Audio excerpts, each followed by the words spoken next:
So I will call this meeting to order at 7:03 p.m. The Village of Silverton acknowledges the indigenous peoples on whose traditional territories we stand. Any addition of late items? No addition of late items. Can I get somebody to move the adoption of the agenda? Councillor Denbach, seconded by Councillor Main. All in favor? Carried.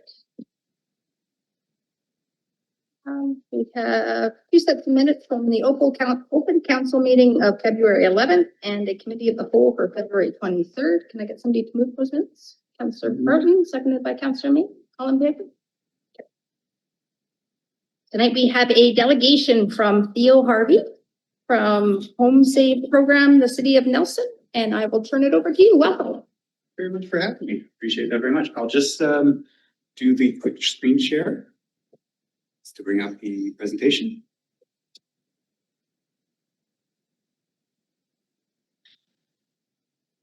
And I believe that is working for everybody. Yep. Well, thank you very, very kindly for having me here tonight. I really appreciate you going out of the way to make it a possibility for me to come. I'm Theo Harvey. I'm the Energy Programs Lead for the City of Nelson. I'm here with my manager, Carmen Proctor, Manager of Climate and Energy for the City of Nelson as well. As the Energy Program Lead, my responsibility is to deliver the residential regional energy efficiency program that we run out of the city for residents of RDCK and Silverton and all the other municipalities in RDCK. I'm here tonight to give a program update as we are about to relaunch the program and with a few new features. So I wanted to make sure that I could give you all an opportunity to understand what the new program is going to entail, what the offers are, how it's all supposed to work, and give you a chance to ask some questions. So without further ado, I'll dive right on in. And the first thing I'll do is I'll just mention that we were previously the Regional Energy Efficiency Program. We have taken the opportunity to rename and rebrand to Save Central Kootenays, something that's just a little bit friendlier and easier to say. It seemed like a really good opportunity to go ahead and do that. And the one thing I really find very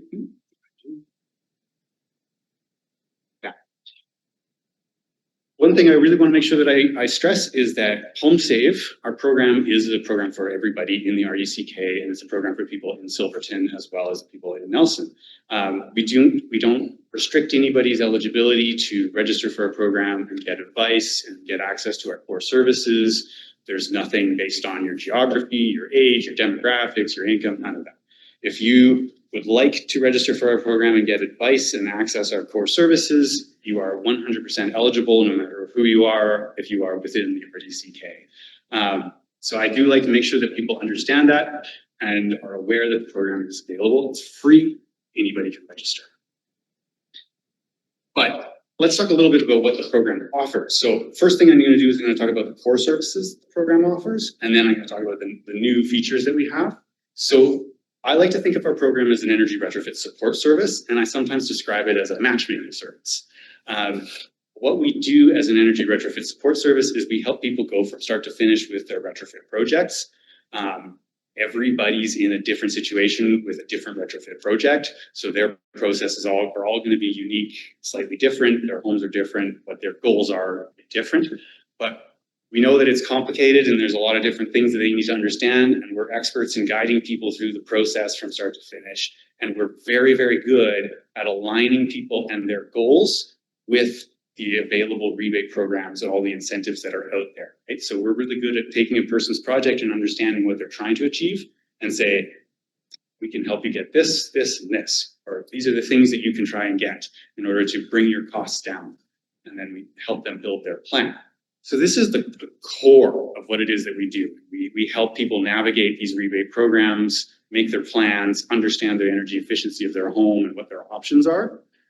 But the new features that we're rolling out now are also really, really exciting. So I'm going to take a minute to touch on those. First up is we're offering a retrofit rebate now.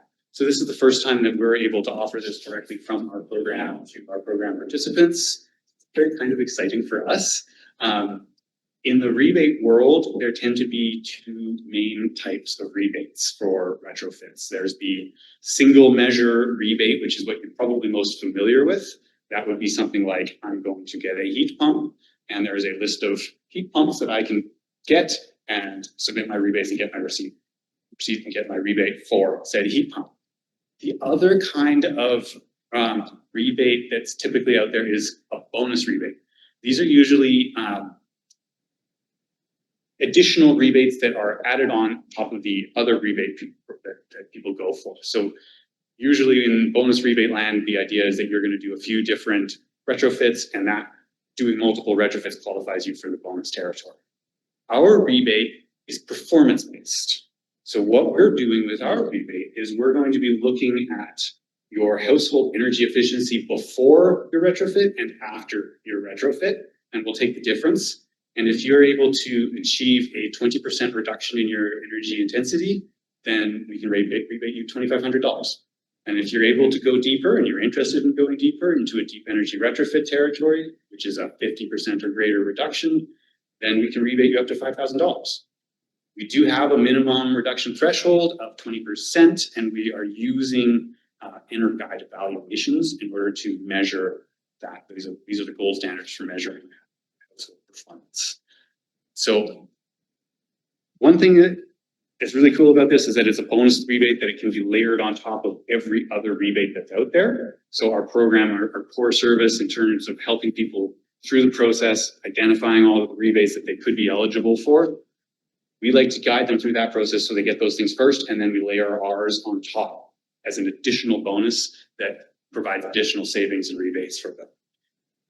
The other very cool thing about this is that while it is structured and intended primarily to be a bonus rebate, it can in some cases be used as a standalone rebate. And that primarily would be used, not necessarily here, but in other parts of the regional district where they don't have solar rebates available to them. This could be used as a stopping or fill in that gap in those areas. Here you do have access to solar rebates, so very happy for you. So that would be as applicable. The other new feature that we're rolling out with the program is a new financing offer. So we have been fortunate and privileged to be able to work with the Nelson District Credit Union, and they have entered into an agreement with us to offer financing for our program participants up to $40,000 at a prime plus 0.5% interest rate, which is extremely favorable over a 10-year term. There are two very key things about this loan offer that I'd like to point. The first is that it is an advance loan, meaning that you get the funds up front. You just have to tell us what you're intending to do and how much money you'll need. Surprise, some quotes can prove what you're intending to do, and we can loan you the money up front. Most of the time when you encounter retrofit loans in the wild, they're post-retrofit. You have to do the work, and then you have to submit all your receipts and you get the money. So you have to have the money already in order to get the loan.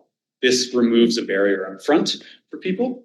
And then the other cool thing about this is that we're using the same eligibility criteria that we use for our rebate, which is that we just want to make efficiency gains in your house. We're not dictating what type of equipment you need to use specifically. We just want you to make your home more efficient and more comfortable. So that means that we can expand what we can loan money for to include related measures and resilience measures, things that typically fall adjacent to financing programs for retrofits. So a great example would be you are looking to get a heat pump on your house and you need an electrical service upgrade to support that. And the electrician is going to knock through your walls and make a mess. You need to do some drywalling and painting. That can be a part of your retrofit project, and it can be a part of the costs that you borrow for. So it's another additional little perk of this financing offer. We always don't, it's not required. You do not need to take out a loan in order to access our services, our assistance, our advice, or our rebate. This is an optional offer that is intended to help people if it's appropriate for them. What was that rate again? Prime plus 0.5, or I should say the NDCU prime plus 0.5. Off my head. Yeah, 10 plus. We worked very hard. It is the best rate that you would see in this country from a commercial lending source. There isn't one that is better than this.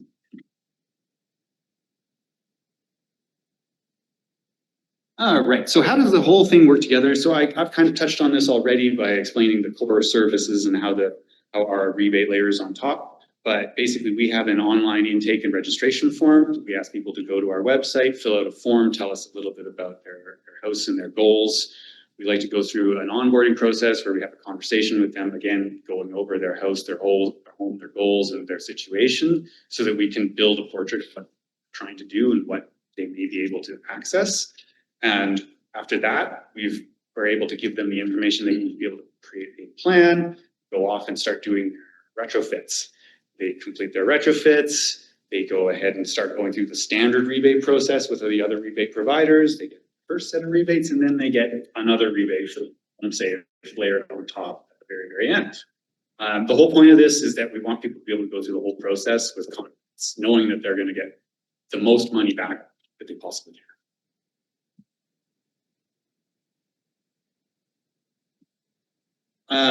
This program is being funded by a grant from the Federation of Canadian Municipalities. So we are receiving up to $2.52 million, which will fund our operations, our rebates, our outreach over a 4-year period.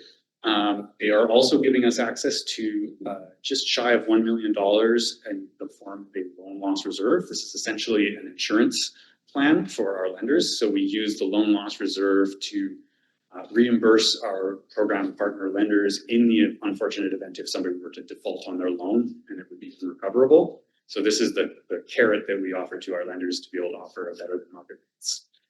Obviously, grant funding comes with program targets. So over the next 4 years, we intend to support at least 150 energy retrofits and at least 60 solar installations throughout the region. I'm going to emphasize at least. I think we will have problem doing more than that.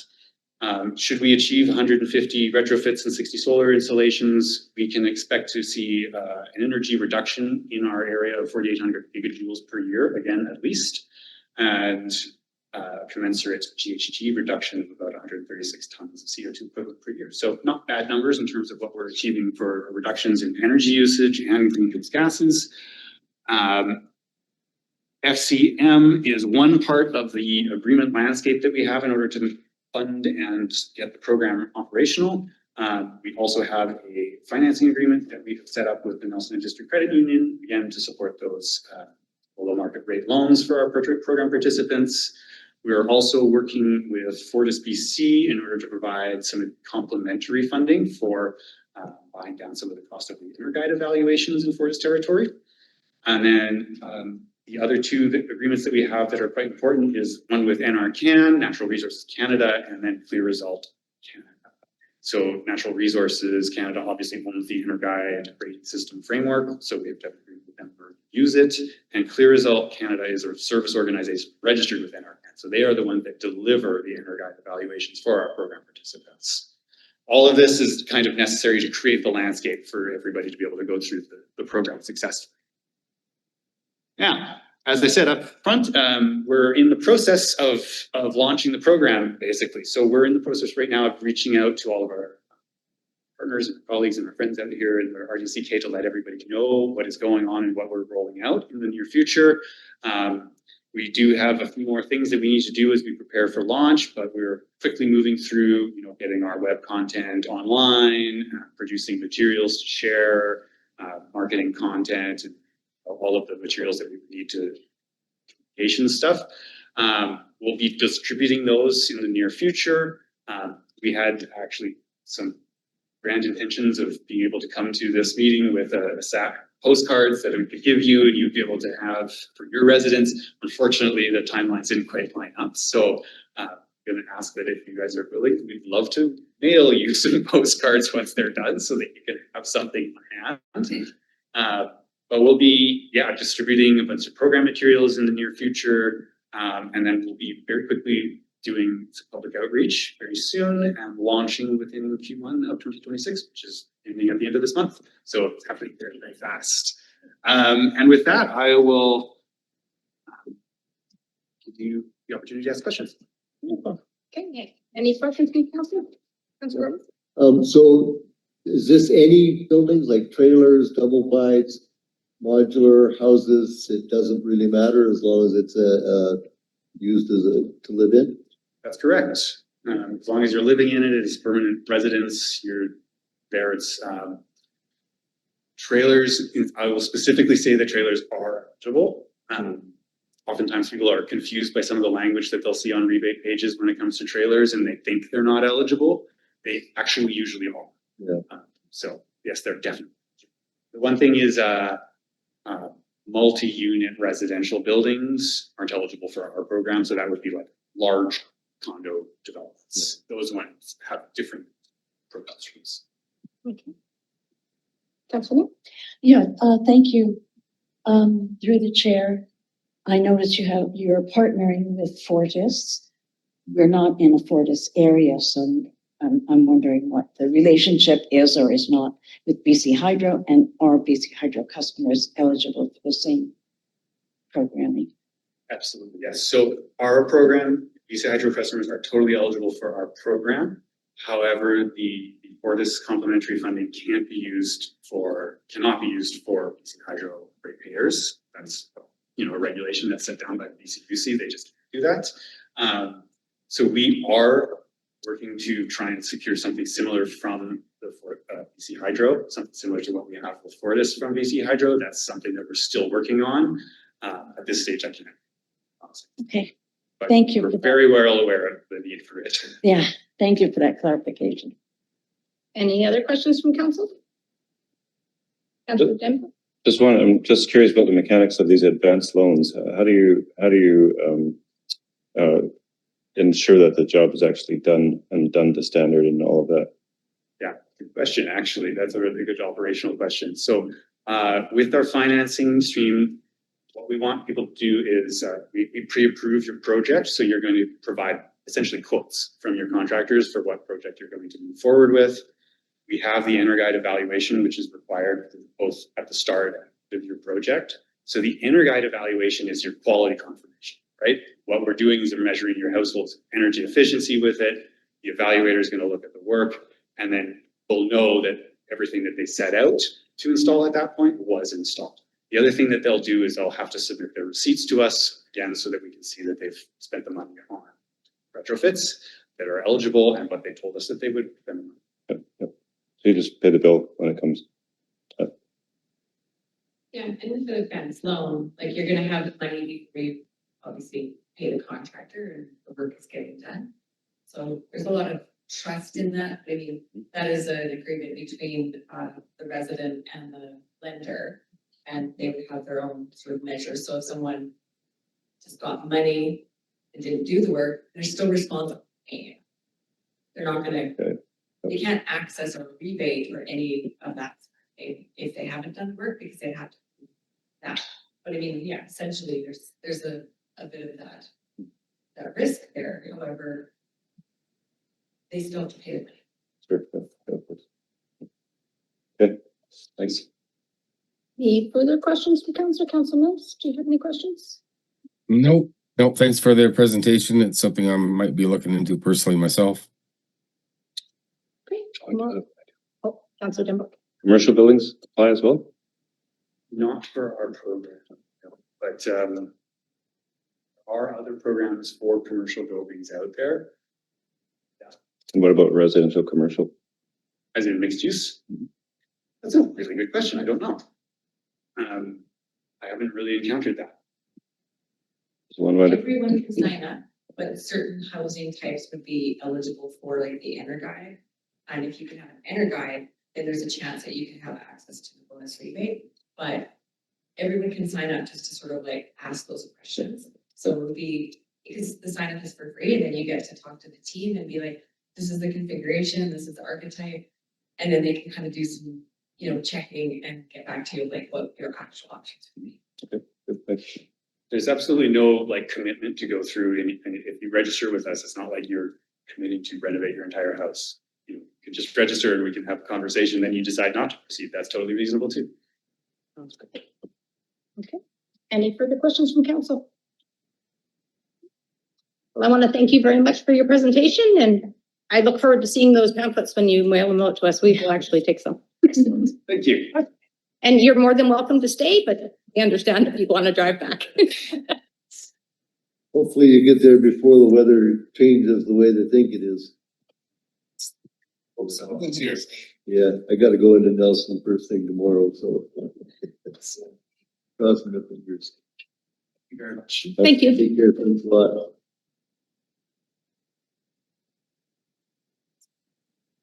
Okay, on to new business. We have the RDCK Kootenai Lake West Transit Service Amendment Bylaw number 3036. We have a motion that the Village of Silverton consent to the board of the RDCK adopting the Kootenai Lake West Transit Service Amendment Bylaw number 3036, 2026. Can I get somebody to move that? Councilor Main, seconded by Councilor Brown. Any discussion? Is this consenting or not Consenting. consenting? Discussion? All in favor? Carried. We have, oh, sorry. Yeah, a question, on the letter of consent. Do I have to sign yes. that because I was Yeah, the director? I noticed that too. Or does Tanya see? We'll get it sorted and maybe we'll get 2 signatures and Okay. keep everybody Okay. happy. Sounds good. Okay. Okay, on to G2. We have a contract award for Silverton Memorial Hall exterior fire smart upgrades. We have a motion that the Village of Silverton contract with Absolutely Hammered Contracting Incorporated for the Memorial Hall exterior fire smart upgrades at a cost of $55,039 plus applicable taxes to be funded from the 2025 CRI Fire Smart Grant. Get somebody to move that. Councilor Broughton. Second by Councilor Main. Any discussion? Councilor Denbach. Just curiosity, who's the owner of Absolutely Hammered? I should know, but I can't recall. That is, Craig McTaggart. Okay, good, yeah. Yep, that's right too. This is just for exterior upgrades. It's got nothing else. This isn't do anything to do with the generator or any of that stuff. It's just for, okay. Yeah, that's correct. This is just replacing the siding and soffits with hardy board non-flammable soffitting. Yeah. any further questions, Councilor Mills? Nope, sounds good. All in favor? Carried. Okay, on to G3. We have some requests from the Silverton Community Club, and we have a motion here that the Silverton Community Club be granted permission to do the following items on the agenda. Can I get somebody to move that? Councilor Main, seconded by Councilor Brown. Any discussion? Councilor Main? I just want to acknowledge that they do a lot in the village. And it's great to be able to partner with them. I have no hesitation about pre-approving these activities. Yeah. They've been so good to, oh, sorry. Okay, Councilor Brown, go ahead. They've been so good to for the community that, I don't think it would be good for us to ever tell them no. I mean, but they never get outrageous, so. Any further questions, comments from council? And I actually say the exact same thing. Our communities run off volunteers and we need to really work with those volunteers to keep our communities running. So I am in favor of this. Any further questions, comments? All in favor? Carried. So we have a G4 Wild Safe BC 2026 program. We have a motion that the Village of Silverton provide up to $1,000 in funding towards the local 2026 Wild Safe BC program. Can I get somebody to move that? Councilor Main, seconded by Councilor Denbach. Any discussion? No discussion? All in favor? Carried. Okay, G5 onto the CBT Community Development Supports Contribution Agreement. We have a motion that the CAO be authorized to sign the contribution agreement between the CBT and the Village of Silverton for $26,000 grant to fund eligible community development projects. Councilor May, seconded by Councilor Brown. Any discussion? Councilor May? Yeah, I just have a question. I understand that CBBC has sold their assets to, can't remember the name of the company, who have a track record. The last that I recall was that through all of the government funding programs, only half of Silverton was going to get fiber. And I'm wondering whether that we can hold that $26,000 to be used toward any contribution we might have to make toward getting the other half of Silverton wired. I believe we were rolled out in phase 2, so if full right across Silverton is now being covered. Correct? That's my understanding. There've been several iterations of broadband funding agreements with CBT. There was the 2019 agreement. Yeah. Where the 26,000 Yeah. was contributed. There was also a 2023 agreement where we contributed 13,859 a year for 3 years. It's about $41,000 if memory serves. Maybe 43. And then there is the most recent sort of 2025 announcement that they were successful in getting funding for those left out. Okay. And to be honest, I'm not sure how that plays with the arrangements between CBBC and City West, whether that stays with CBBC, whether it's just the assets being sold. So I can find out that, because I think those are really good questions, but I don't have the answer to them at this point. And I think we should take their 26,000 either way. It's supplemental. Yeah. Take the money. Councilor Broughton, go ahead. Are these, because I know nothing about technology, are these physical hookups to each home? Or is it, because I see these barrels around that they put in the ground, but they're not like one for each house sort of thing, so wasn't that something to do with the fiber optics? That has to do with the fiber off the lake. Oh, It's to pull it off the lake, and then Columbia Wireless originally came in and has a few eyes on the different buildings to put their service out. This is a different company that's gonna come in and put it out to the entire town. I don't think they've actually got a plan on how they're gonna do that yet, but that's just the plan of what they're planning. yeah, but like, will it be a wire coming to a home, or is it gonna be something to the? I think that's still to be determined. Yeah. Any further questions? All in favor? Go for the money. Yep, absolutely. So G6, we have a CBT contribution agreement for the office generator. We have a motion that the CAO be authorized to sign the contribution agreement between CBT and the Village of Silverton for $90,000 to replace the office backup generator.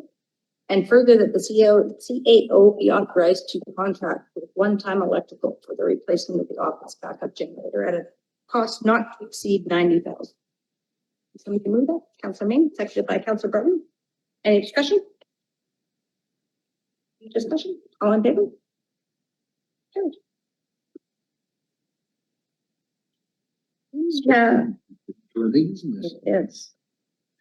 We have a grant and aid request for an outdoor recreation brochure. We have a motion that the request from the Nakuspan Area Community Trails Association for a grant and aid of $500 towards printing a brochure of local outdoor recreation opportunities be received for information. Can I get somebody to move that?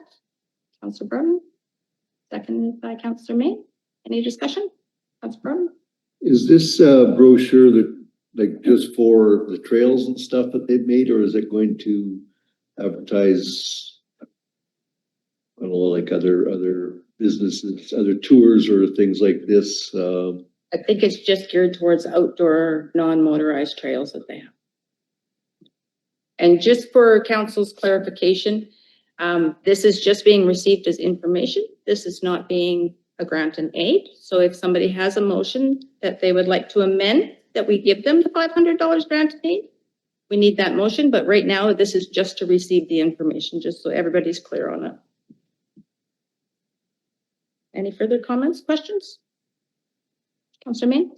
If we were to amend this and assign, approve a grant and aid, I recognize that that would be outside of our policy.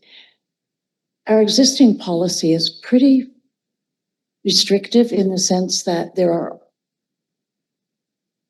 there have been several opportunities that have arisen outside of the timeline established by our policy. For instance, sending kids from Lucerne School to the youth parliament.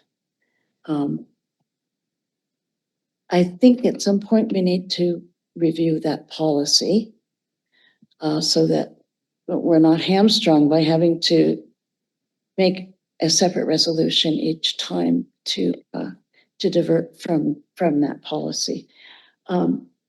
This is something I would like to support. So if the CAO has wording ready for amending it to approve. I think I give you alternate resolutions in the staff report. I think that it's true that the Silverton used to budget 7,000 a year for grants and aid through about 2022, if I recall. And then it seems like there was a push to encourage people to seek funding through the Ready Grant stream for projects, because that is effectively a grant and aid program for the village of Silverton. And those funds don't get used if nobody applies for them.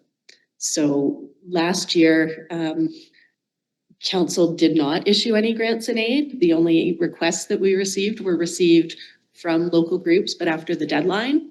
And so they were denied. So those two groups of SLAC and the Chamber both applied prior to the deadline this year, and they submitted completed applications. And so they are tentatively in budget for 2026 as grants that, that's coming up next week when we'll talk about what is and isn't going to make the cut for budget. But this one, because it came in after the deadline, and although they were encouraged to apply for Ready Grant funding, they elected not to. And that was a choice that they communicated to me in their letter, and they gave the reasons why. So. Councillor Dimbuck? When I see requests for assistance like this that are equally divided, like a 25% each for Nakusp over New Denver, and so on, doesn't make sense when there's like 10 times as many people in Nakusp. I don't know why they don't recognize that right out of the gate and say like 60% for Nakusp and 30 or 15% for New Denver and 10% for Silverton and so on. And I'd propose that we just, whatever number, if we're going to do something like this, whatever number is less than 25%. It's more like a smaller amount of some sort, maybe come part way to that, but I'd say 250 or it's not a lot of money, but I wish they would just recognize it up front and get it right in the first place. Councillor Broughton? It's just asking the three villages. Yeah, they've increased the number. We're not paying 25% then. No, We're only paying 25. I mean, we're not. The original request, they estimated that the project cost $2,000 and they thought they had identified 4 contributors. And then Arrowslow Lake Tourism Association indicated that they are not making a cash contribution to the project. So that turned into a $667 request to Silverton. And typically when we're issuing a grant and aid, we have a whole lot of background information that helps us see what the financial situation of the organization is, and that don't have any of that information at this point. So that's something that if council would prefer, I can request that information from them so that they are put on even footing, with some of the other asks, but I'm looking for options for you.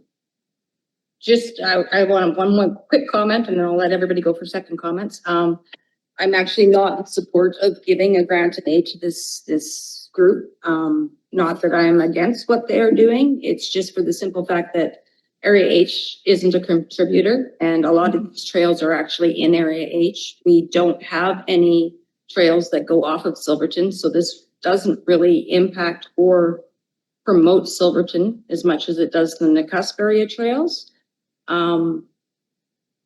And they have other options to get money to go through the Ready grants, I think is a better idea than us using our grant and aids to go to projects that aren't actually for our community. That's just my thoughts. Second comments, Councillor May? In response to the CAO's remarks that we have not gotten background information on the organization. I bow to that and I will not make the amendment at this meeting. I would like to comment that the use of those trails does benefit Silverton, even though none of the trails actually physically touch Silverton. I often come across Silverton residents and Silverton visitors out on the trails in our area. I don't go up to the cusp trails, so just Roseberry, the Galena Trail, Sandton, etc. So I feel that it does benefit us, even though there's not a physical touching in it. So I'll just request that staff get more information. And just to kind of piggyback off of that comment, this is the Nacuspin Area Trail Society. This isn't anything to do with our area's trails. This is experience. As I read it, it seemed to indicate that they would be showing the trails in this area as well.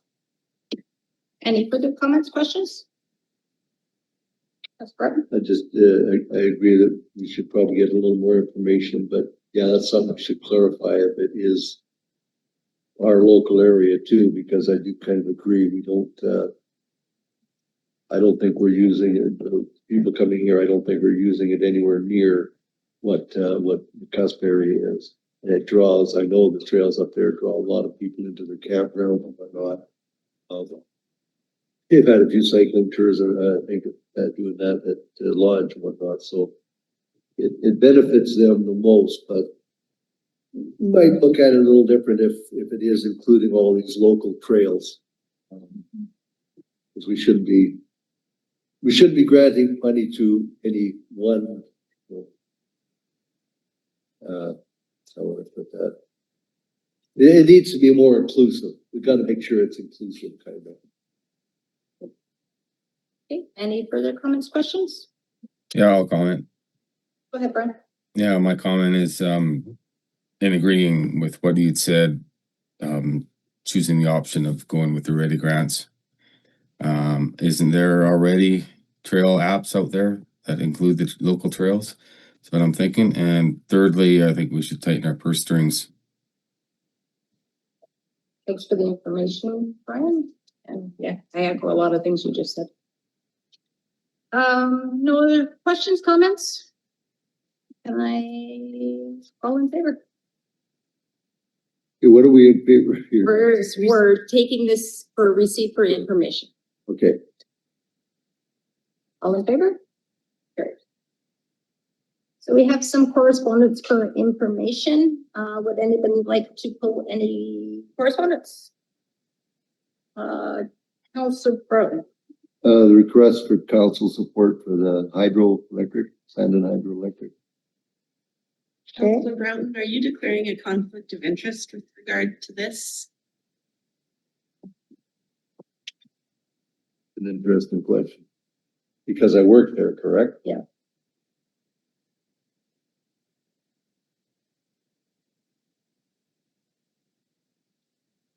I don't see that as any pecuniary. Well, yeah, I do.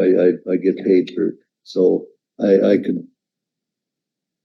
One of those things that, I really hate that something that simple, but, can I ask, is anybody else willing to? Oh, I still wouldn't be able to talk about it anyway, would I?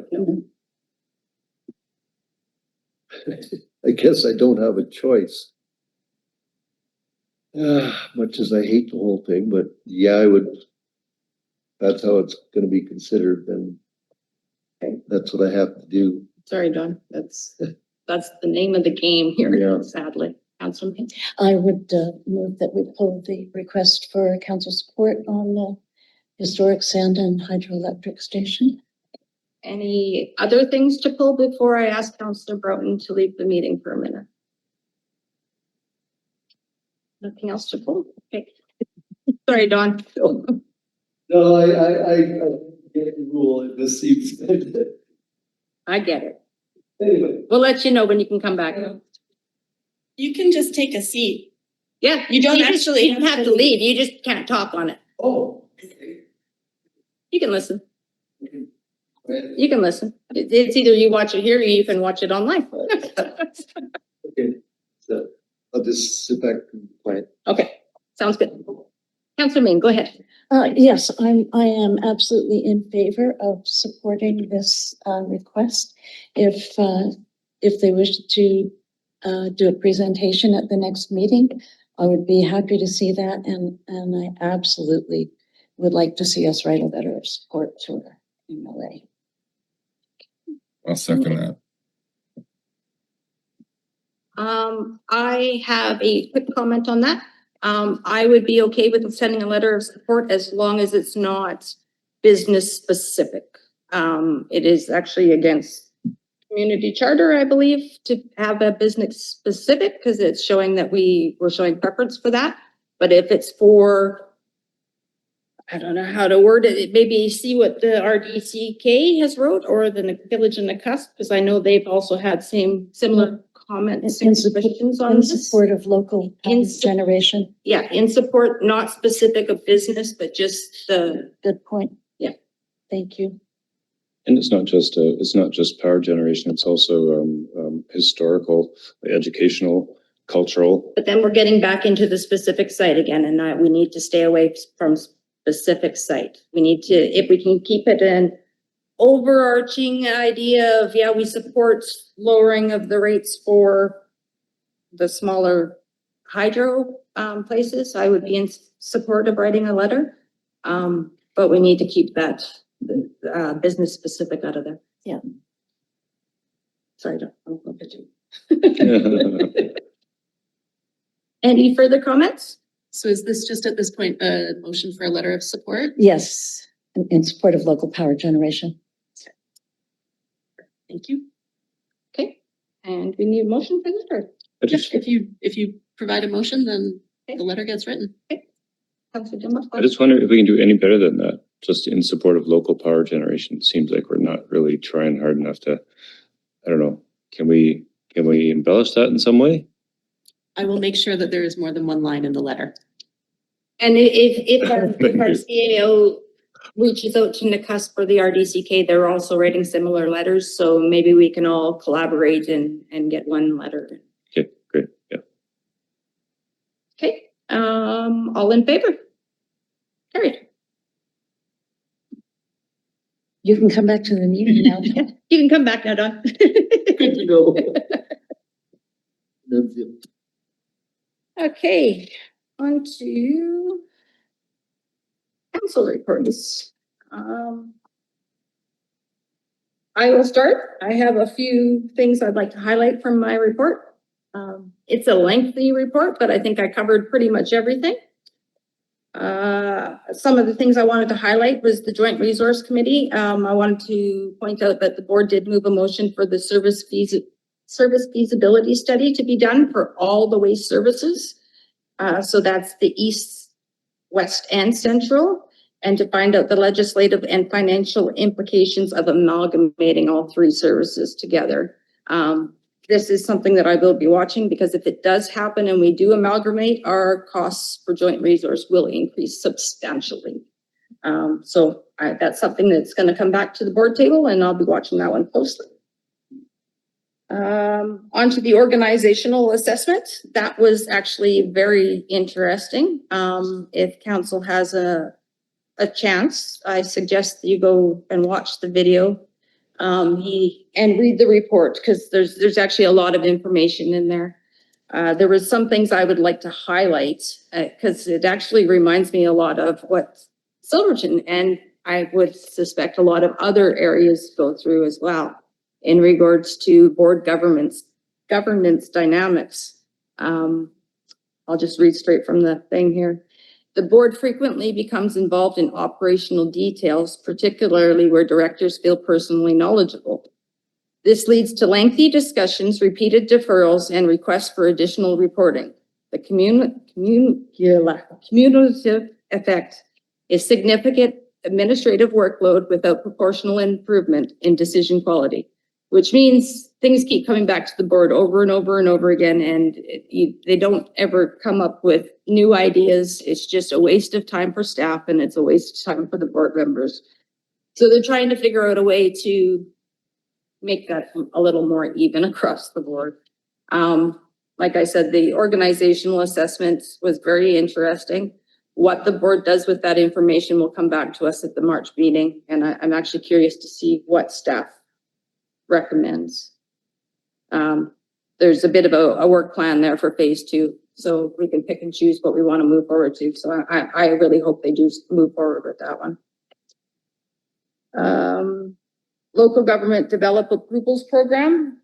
I found out through our CAO that we are both submitting applications and we're going to both support that one. So I don't think we need a resolution for that one. Nope. The disaster resilience and innovation funding grant was denied. Silverton was partnering with the RD on this for a regional hazard risk and vulnerability study. This was one of the many projects downloaded by the provincial government, and they are not providing funding for it. So this is one thing that the board chair will be writing a letter back to the government in regards. They keep downloading, but they don't give us the resources or the funding to do all these things that they download onto our plates. And last thing I wanted to mention was the draft budget public meeting is on Monday at 6 p.m. at the Boson Hall, and our budget meeting for the Village of Silverton is on Wednesday night, next Wednesday night. And that's all I have to say. Any questions? No questions. On to Councillor Broughton. Well, very quick, did go to the housing meeting and seems to be some progress being made a couple of places that it was looking at, which is nice. The Fleet Greens there, what was Fleet Greens is got like 4 suites in it that she's now renting out. Was it 4? Or 3 and hers? I think 3 and hers. Okay, and pretty much that's, they finally are now in possession, or Slocan Valley end of it all is in possession of Osprey, is that correct? It is transferred over now, so it's a step they were glad to have happen. Other than that, I went to the online one there with Regional District. But Tanya, did I miss something there? It started at 7, right? The shared services meeting? Yeah. Yeah. And it was only like 5 minutes, was it? Which one are you looking at? No. Are you talking about the, Danica is the chair. okay, that would be the recreation. The rec commission one that was, It was a little longer than 5 minutes, but not much longer than 5 minutes. Yeah, it was a very quick, short, sweet meeting that discussed the spring grant program and start and stop dates. That was all the meeting. okay, that I didn't really. You didn't get anything there, right? I'm sure it just started because they made Danica the chair, and Yeah, I wanted to make sure about that because I thought maybe I didn't understand anything, but okay. Yeah. I was there.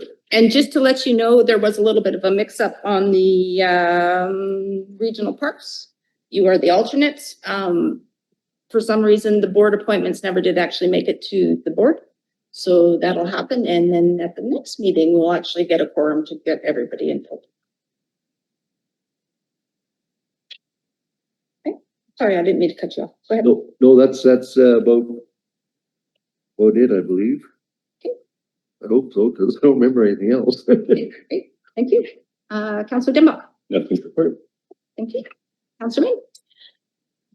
I did not prepare a report this time because I was on the other side of the continent for 8 days. And by the time I got back, I was totally exhausted. So I didn't have time to put it together. I will write up a report and circulate it to council separately. Great, thank you. Councillor Mills. No, nothing to report. Thanks.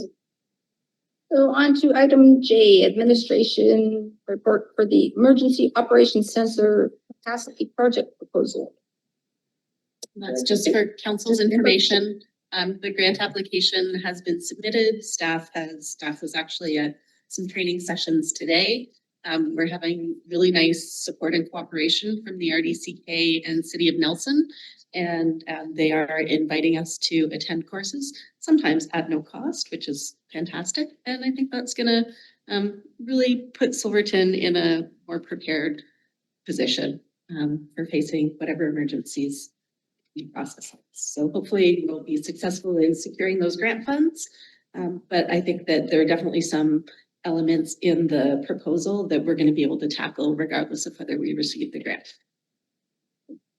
Any comments from council, questions? Councilman? I like that it involves a number of staff.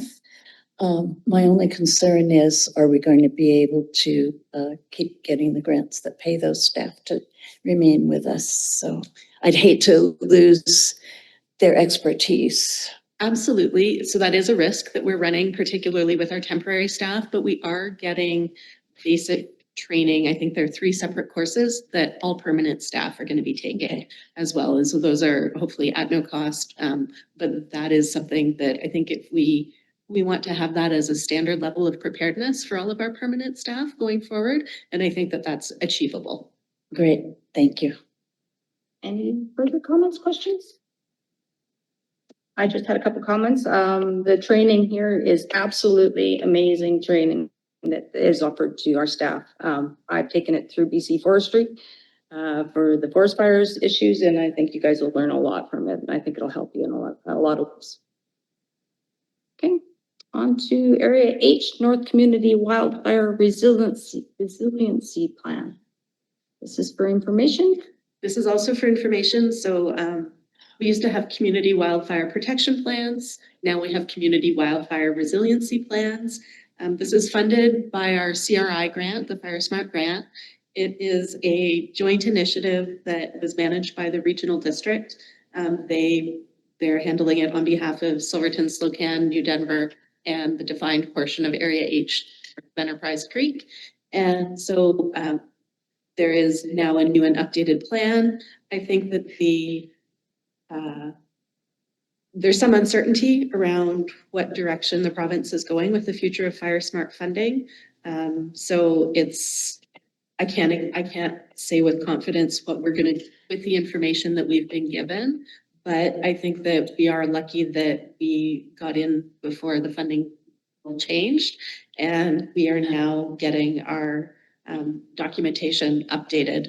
So I think that that's a good sign, but again, I think that there's some real uncertainty about the future of those programs. Yeah. Any comments, questions? No comments, questions? I just had one comment. I did notice that CIFCO holds the community forest tenure around us, or the village of Silverton here. I think that might be something that Village of Silverton wants to look into in the future. I know a lot of the other areas have community forest tenures and they get some funds back into their communities. I don't think that's how it's set up with CIFCO at the moment, so we might want to look at a different method or model moving forward. Do they have tenure around the village or do they have a contract? They got tenure. Is it part of their 25-year tenure that they have everywhere else? I'm not too sure. It's all in their package here. It's all in the maps and everything. I'm not too sure how many years it goes. Okay. Any further comments, questions? Okay, on to bylaws. So before I ask for a motion for this to be adopted, because once it's adopted, we no longer can speak on it. Is there any comments, questions, or amendments that we need to make before we do this? Seeing none? Can I get somebody to move that the fees and charges amendment bylaw number 555/2026 be adopted? Council Main, second by Council Denbach. All in favor? Carried. The public input period. Do we have anybody in the public that would like to speak? I'm going to give the gallery any options first. How would you like? Thank you. I just thought I'd drop by tonight. I know that there are lots of questions that will about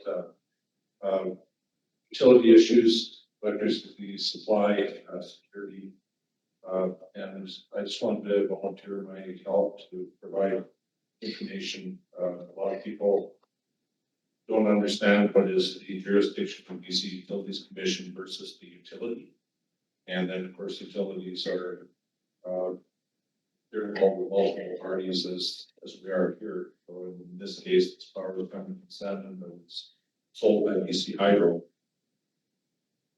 I'm here and available, and not just now, but anytime. If any of you have any questions, feel free to call. I'd like to really support the local power generation initiative. Before I get it. Oh, it's more if you have questions, but I'm happy to share my point. Sounds great. And if any individual counselors have any questions for Hal, reach out to Hal. And if our staff has questions, write him a letter, we'll reach out to you. Absolutely. Great. Thank you. Okay. Is there anybody online that would like to speak?